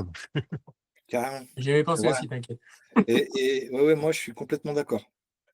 C'est vrai que de pouvoir griffonner sur une photo, sur une image, il y a plein de cas d'usage intéressants. Et moi, j'aurais une question sur les containers, sauf si on a fini containers. Deux questions rapides. C'est Ouais. les containers, est-ce qu'il serait éventuellement imaginable, en fait, d'avoir un peu comme dans pas mal finalement de logiciels métiers, d'applications métiers, sur une version desktop, de pouvoir avoir du coup finalement une interface où on fait des containers tout à gauche, ce serait les menus, une sorte de menu en fait. Et ensuite, tu peux avoir au-dessus à droite des onglets et ensuite ton écran au milieu. Et du coup, tu peux faire des grosses applis métiers là-dessus, un peu comme fait Xar, tout ça. Est-ce que soit dans les composants, soit, je sais pas, est-ce que c'est imaginable? Tu vois, Didier, je sais pas si je suis clair. Mhm. Tu vois, parce que ce serait puissant, ça veut dire que là, ça ouvre des perspectives pour faire des gros outils. Enfin, ouais. Mhm. C'est-à-dire que tu aurais un Bah, container ici. En ouais, gros, en mettant des boutons, par exemple, sur le conteneur de gauche, qui vont permettre de faire comme si c'était une table des matières. Tu vois, un peu ça. exactement. Mais Exactement. tu pourrais jouer déjà aujourd'hui avec des boutons, en Parce l'occurrence, par que, exemple. parce Ouais. que moi, je vais prendre un exemple. Du coup, nous, on est allé benchmarker un outil pour. On a plein d'appartements, plein de logements à entretenir. Et du coup, on a du patrimoine à gérer. Et on a besoin de listes d'équipements, de listes de demandes d'intervention, d'adresses, etc. Et donc, tout est à gauche, généralement, dans une table des matières. Et ensuite, donc du coup, alors soit ce sera un composant qu'on met dans un container, soit ce serait un container un peu spécial. Mais du coup, derrière, tu peux faire tellement d'applications métiers où tu vas pouvoir gérer quand même des gros projets, quoi. Ah, ok, ouais. Ouais. Et du coup, si tu cliques sur un menu, ça te change d'écran, hein. On Ça est te d'accord. change, ouais, ou en tout cas, ça te change le contenu du conteneur principal. Mhm. Ouais, Mm. ouais. Ok, ouais. Parce que là, je ne sais pas si certains connaissent Xar, mais Xar, c'est un peu ce système-là, hein. Tout est à gauche, globalement, c'est à peu près tes tables, hein.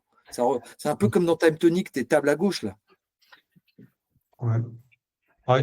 J'avais aussi une autre idée, c'est à propos des menus, avec le composant, si je me mets là. C'est que le composant footer, la navigation maintenant, ici, en desktop, en fait, il affiche un menu tout en haut.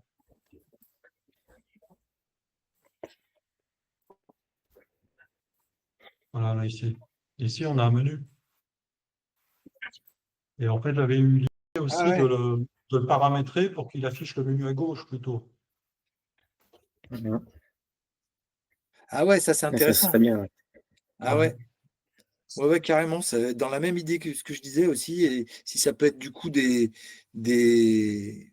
Bon, après, j'imagine, c'est le paramétrage d'action qui va derrière une fois que tu cliques, mais si ça peut afficher des pages ou des containers, changer le contenu du container principal. Ce que Didier montre, c'est déjà le cas, que le footer passe justement au menu sur le desktop. Ouais.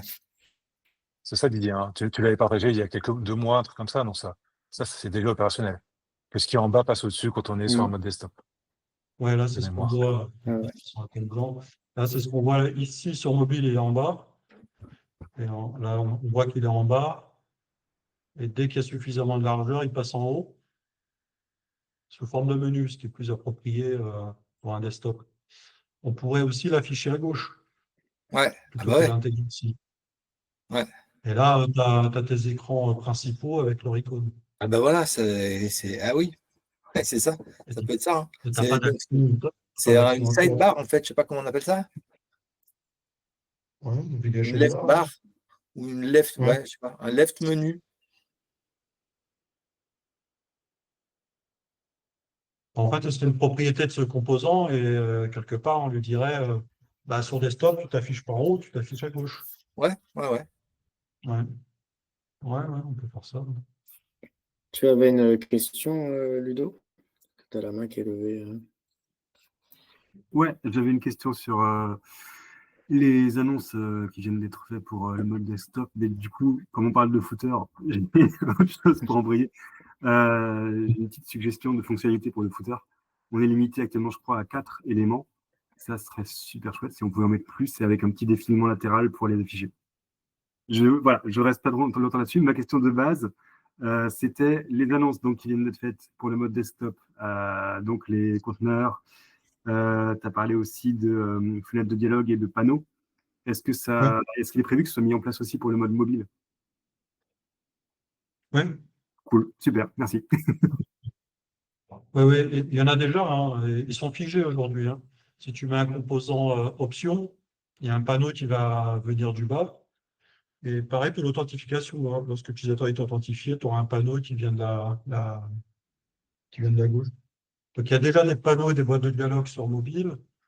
Elles apparaissent sous forme de boîte de dialogue sur desktop, mais elles sont figées. Vous ne pouvez pas en créer vous-même. Et avec cette fonctionnalité, vous pourriez en créer vous-même sur mobile et sur desktop. Ok. Et je voulais juste dire sur les containers encore, parce que je trouve que là, les containers et du coup le mode desktop, ça peut vraiment être un game changer. Est-ce qu'on peut mettre un container dans un container? Je dis ça parce que dans Power, ouais, ah bah top. Dans Power App, c'est un peu ça, mais c'est tellement long. Et donc, si on peut mettre des containers, c'est génial.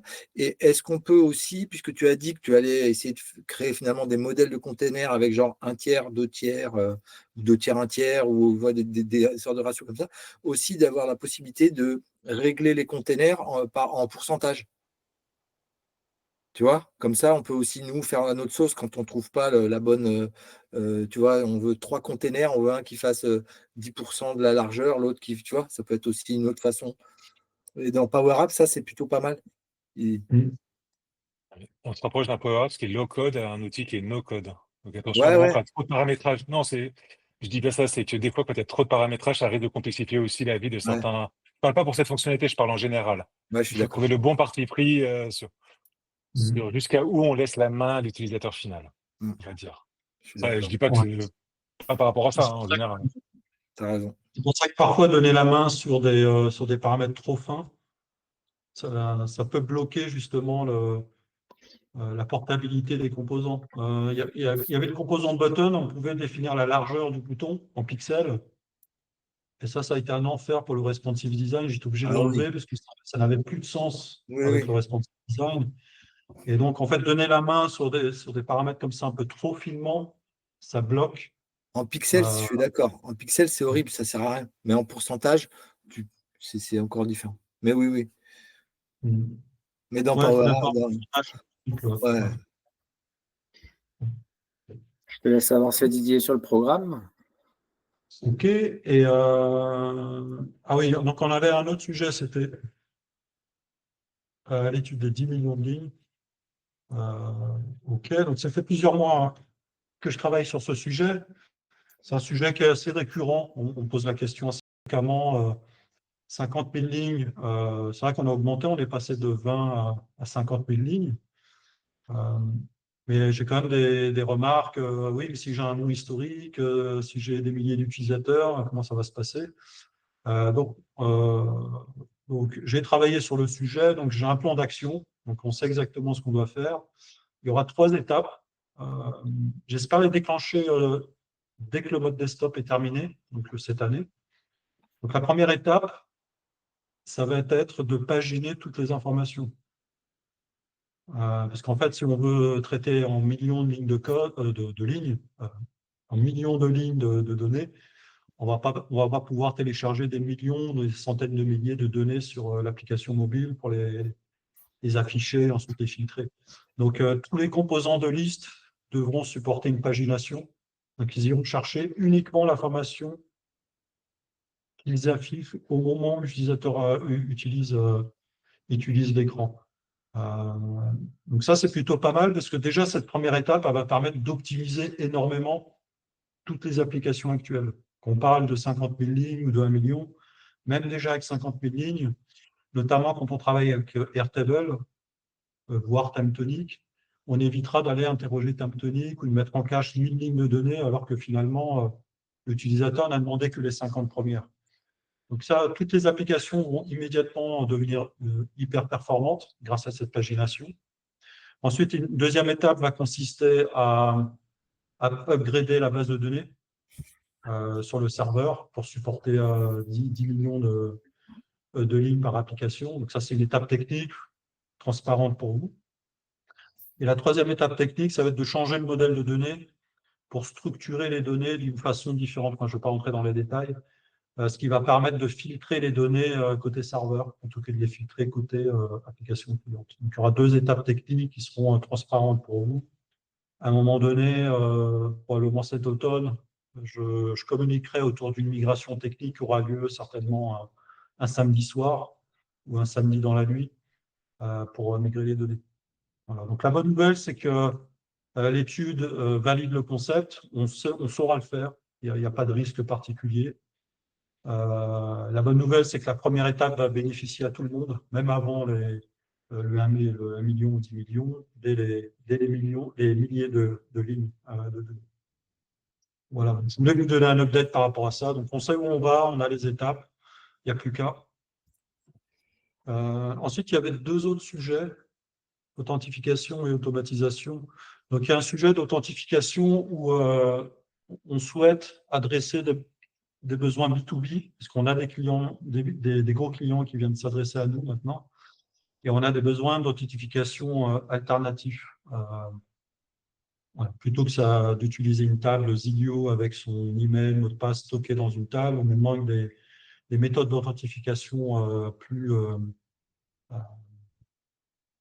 entreprises, donc par exemple du SSO, hein, être capable de s'authentifier auprès d'un annuaire d'utilisateurs de l'entreprise. Il y a une période où on m'a beaucoup demandé aussi l'authentification Google. Et depuis l'élection de Trump, on me dit non, moi je ne veux plus de Google, c'est fini. Donc, je l'avais dans le backlog, j'hésite encore à travailler dessus parce que j'ai vraiment plus de demandes par rapport à ça. Je n'y tiens pas forcément à le mettre en place. Il y a aussi un sujet de chiffrement des mots de passe. Donc ça va forcément arriver cette année. Donc un renforcement de la sécurité sur cet aspect. La difficulté de ce sujet, c'est pas trop de crypter les données. Hein. La difficulté, en fait, c'est l'ouverture. C'est de faire en sorte que même si on souhaite chiffrer les mots de passe, il faudrait que ce soit encore compatible avec Airtable et TimeTonic. Hein, si je chiffre un mot de passe, l'algorithme de chiffrement n'est pas forcément le même que celui qui est utilisé par Airtable ou TimeTonic. Donc, c'est une méthode de chiffrement alternative qui est propre à Zilio. On ne peut pas partager un algorithme de chiffrement, ça n'a pas de sens en termes de sécurité. Donc, il y a quand même ce sujet-là à traiter. Comment procède-t-on? Quand c'est une table Zilio, aucun souci. Mais quand c'est une table externe, comment traite-t-on ce sujet? Donc, je n'ai pas encore la réponse. Donc, voilà, encore à traiter. Oui? Partial? Oui, Eric. Allez, je commence. Juste par rapport à ça, j'étais à la No Code Week il y a 2 semaines, donc réunion on était 100 no-codeurs justement à parler un peu de tous ces outils. Et il y a eu 2 choses qui sont parues par rapport à ce que tu disais, Didier. Un, c'est la connexion obligatoire par Google pour se connecter à l'éditeur. Certains refusent d'être sur Google, donc ça a bloqué. Ouais. Et l'autrement, c'est que c'est un outil français, on met la pub que c'est français, fait par des Français et tout, et il y a beaucoup de choses écrites en anglais dans l'outil. Donc voilà, c'était voilà, c'est deux réflexions qui ont été faites par rapport justement un peu la fierté d'avoir un bel outil français, d'avoir un peu trop de choses Ouais, ouais, c'est vrai. anglo-saxonnes. C'est la Voilà, même chose. c'est C'est la pas même chose forcément pour Oui. grand-chose, mais pardon. C'est la même chose pour WeWeb, hein. WeWeb, Oui, si tu sais pas qu'ils sont français, tu crois que c'est une boîte américaine. parce que WeWeb, ils cherchent pas à dire qu'ils sont. WeWeb ne joue pas sur ce côté RGPD français. Pour les avoir vus, pour avoir discuté tout ça. Ils cherchent à avoir un marché beaucoup plus international. Donc, Ouais, clairement. parce que je me trompe, hein, mais c'est. Voilà. Je trouve que Didier a raison de mettre le côté français en avant, la sécurité, le RGPD, tout ça. Pour moi, ça ne me dérange pas. Mais certains novices, ça les a un peu interloqués. Ouais, c'est vrai, ouais. Ouais. Voilà. Pardon. Après, c'est un gros sujet, hein, la traduction de tout l'outil. C'est un gros sujet.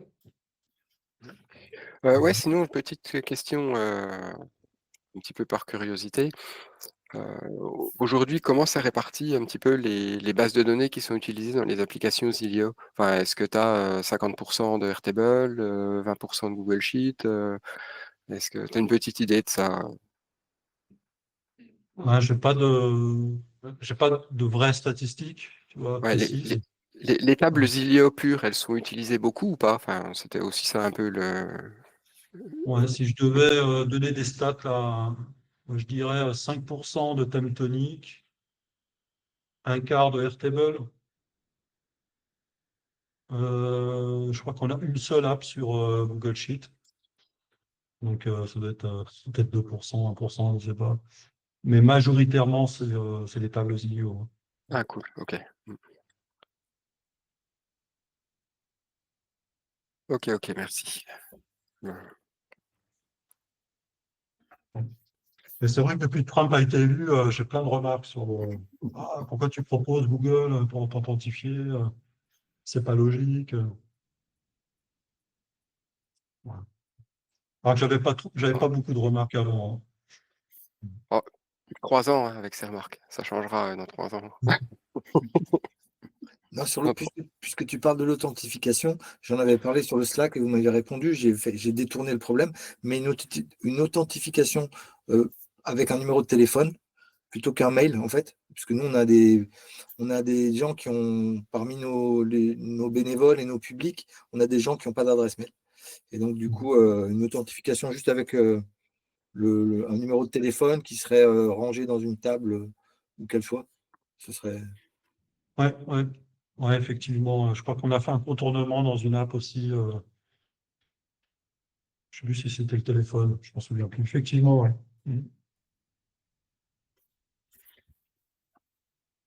Donc, restait un dernier sujet, c'est les automations. Ça va finir le deuxième atelier. Il y en a qui attendent, là. Il y en a qui sont chauds. Donc les automatisations, donc c'est un sujet qui sera adressé fin d'année, voire début d'année prochaine. Donc ce sera la priorité. Après le desktop était la priorité cette année. En tout cas l'année prochaine, les automatisations, ce sera la priorité. Ça apparaîtra sous forme d'éditeur d'action. Donc ce sera vraiment très très similaire à ce que vous connaissez déjà.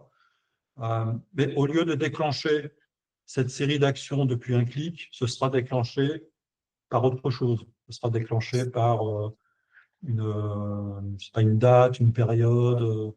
Par exemple, Ou, dire date d'événement plus qu'un jour, automatiquement envoyer une relance. C'est ça, voilà. C'est pas au clic bouton, mais sur un événement rencontré dans la base de voilà, données.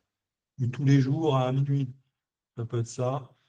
Et ça peut être aussi un webhook, un système externe qui fera appel à votre automatisation Zilio. Ça, c'est encore possible. Donc ça me paraîtra sous forme ça serait le même éditeur, et le déclenchement sera différent. Ceci dit, il y a d'autres sujets qui doivent intervenir. C'est que quand on fait de l'automatisation, il y a le sujet des boucles. En général, quand on fait de l'automatisation, on fait des traitements par lot et on voudrait traiter plusieurs enregistrements d'une table et je sais pas, peut-être envoyer un email à des utilisateurs d'une table selon un certain critère. Et donc, en fait, il va falloir enrichir l'éditeur d'action pour supporter les boucles ou les tableaux. Je ne sais pas encore comment on va l'appeler. et faire en sorte de pouvoir boucler sur une liste d'enregistrement et de déclencher une suite d'actions. Ça existe dans Make de la même façon. Je pense Regarde Airtable aussi, hein. Il n'avait pas, ils l'ont rajouté après cette notion de boucle, justement. Et du coup, le fait d'utiliser le même éditeur permettra aussi à l'éditeur d'action que vous connaissez aujourd'hui, qui se déclenche dans l'app mobile, de aussi supporter les boucles. Hein, j'avais des questions sur est-ce que je peux mettre à jour plusieurs enregistrements à la fois dans la même action? Bah non, aujourd'hui on ne peut pas, mais on pourra de la même façon.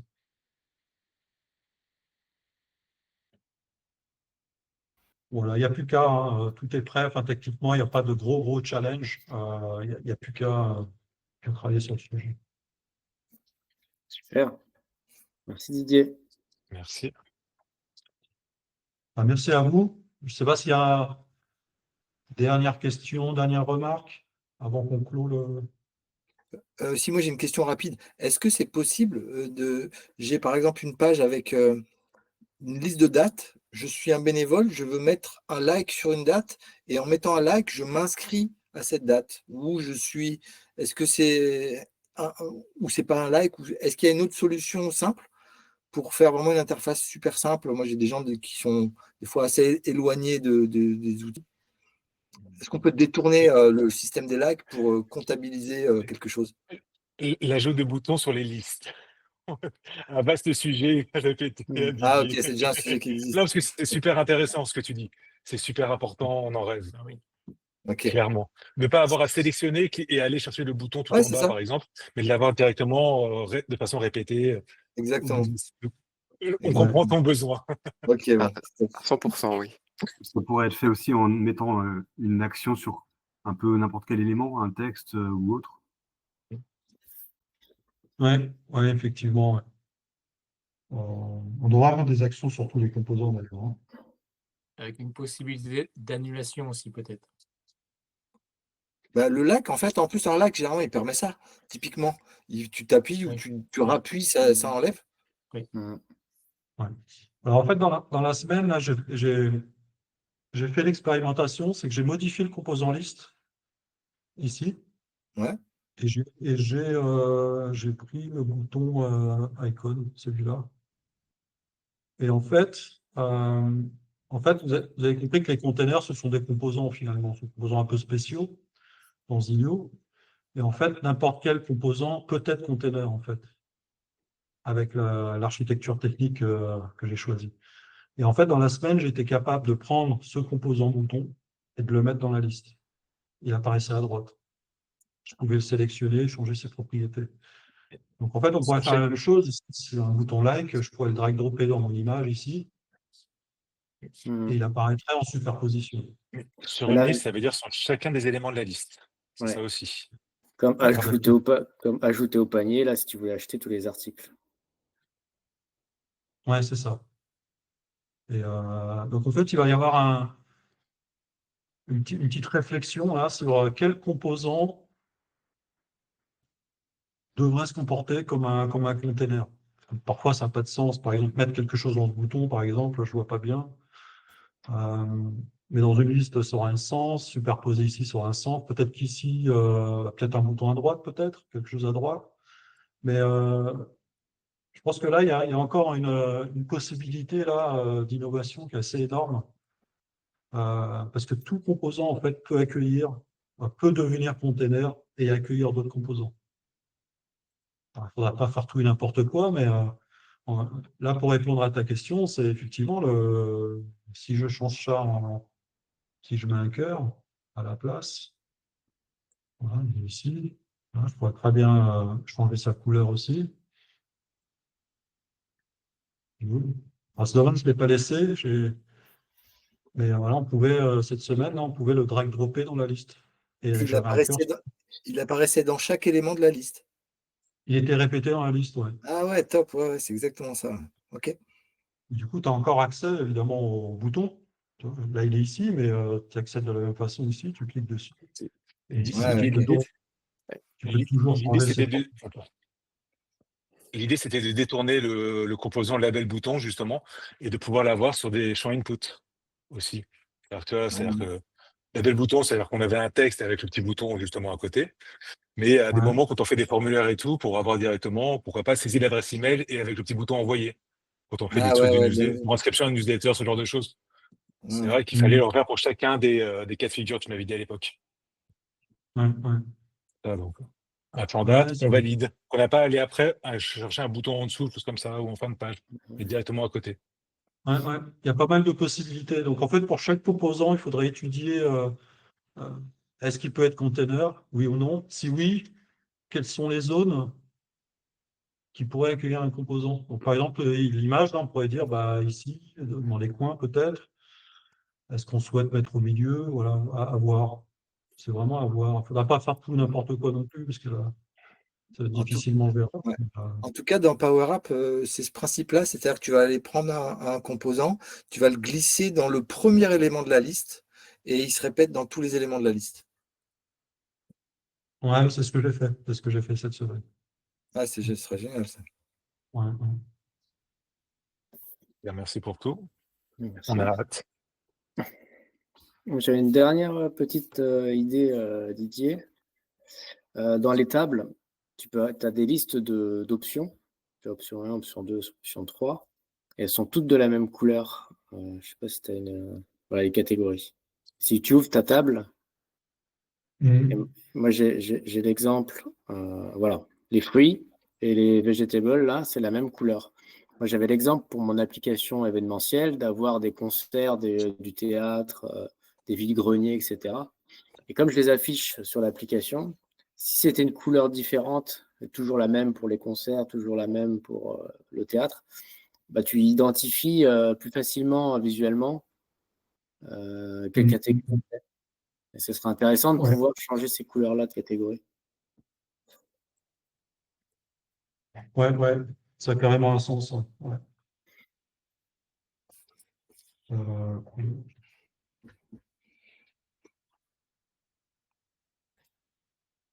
Ce serait bien de faire sa liste de courses. Ça, c'est facile à faire. Hein. Ouais, c'est super pratique. Ouais. Non. J'ai déjà une palette. Hein. J'ai déjà une palette qu'on utilise dans les relations. Là, je ne peux pas le montrer, mais j'ai déjà une palette de couleurs hein, que je peux utiliser. Ok. Ouais, bonne idée, très bonne idée. Ouais. Effectivement, visuellement, on pourrait visualiser. Parfait. Bon, bah, Bon, une là. liste numéro 6. Nickel.